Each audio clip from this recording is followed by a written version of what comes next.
Être chrétien, c'est ressembler au Christ. Oui. Être chrétien, tu dois ressembler au Christ. Ça veut dire en tout et pour tout. La première des choses, tu dois avoir de l'amour en toi. Tu dois aimer ton prochain. Tu ne dois pas juger ton prochain. Oui, mais aujourd'hui, les gens ne comprennent pas en fait. Tu te dis, je suis chrétien, mais quand on regarde ton comportement, tu n'aimes pas les gens. Tu es le premier à faire des congos.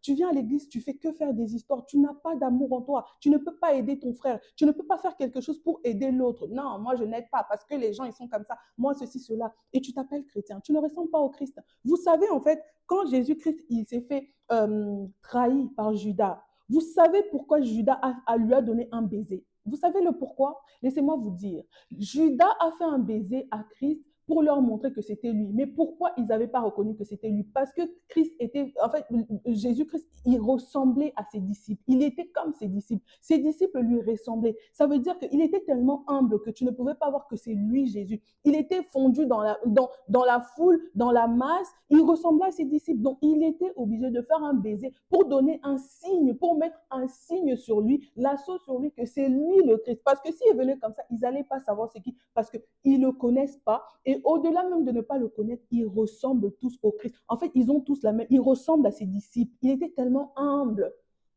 Pourtant, il pouvait avoir tout ce qu'il veut. Il pouvait faire comme il veut. Mais il était tellement humble que quand on est venu l'arrêter, on était obligé de faire un signe pour montrer que c'était lui. Si c'était non, on allait dire, c'est lui là-bas. Mais lui, il a dit, non, je vais lui faire un baiser, comme ça, vous allez savoir c'est qui. Parce que s'il n'y avait pas ça, ça veut dire qu'il s'était fondu. Mais vous, c'est pas ça. On doit ressembler à cet homme-là. On doit ressembler au Christ. Il était trop humble. Il était trop l'humilité.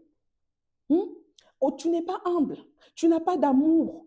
Et c'est toi qui dis que tu es chrétien, tu es chrétienne. Dans toutes les mauvaises choses, tu es dedans.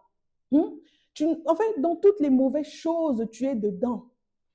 La première des choses d'un chrétien, c'est l'amour. L'amour du prochain. Parce que la Bible même te dit, tu ne peux pas aimer Dieu que tu ne vois pas. Et dire que tu n'aimes pas ton frère que tu vois. Commence d'abord par aimer ton frère que tu vois, après tu vas aimer Dieu. Oui, commence d'abord par aimer la personne avec qui tu es. Tu ne peux pas dire, oui, moi j'aime Dieu. Si je te dis que tu sors la photo de Dieu, tu l'as.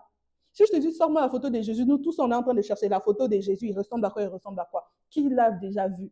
C'est par la foi. C'est la puissance de la foi. Mais toi, ton frère que tu vois tous les jours, on te dit que ton frère ou ta soeur, il a l'image de Jésus, mais toi, tu l'aimes pas. Moi, je l'aime pas. Moi, ceci, cela. Moi, ceci, cela. Mais tu t'es dit chrétien et tu t'es dit chrétienne et tous les dimanches, c'est toi qui es à l'église, tu vas prier qui? Tu vas prier quoi? Tu as pour père le diable. Oui, tu as pour père le diable parce qu'on voit, en fait, on reconnaît l'arbre par ses fruits. Si Jésus-Christ est une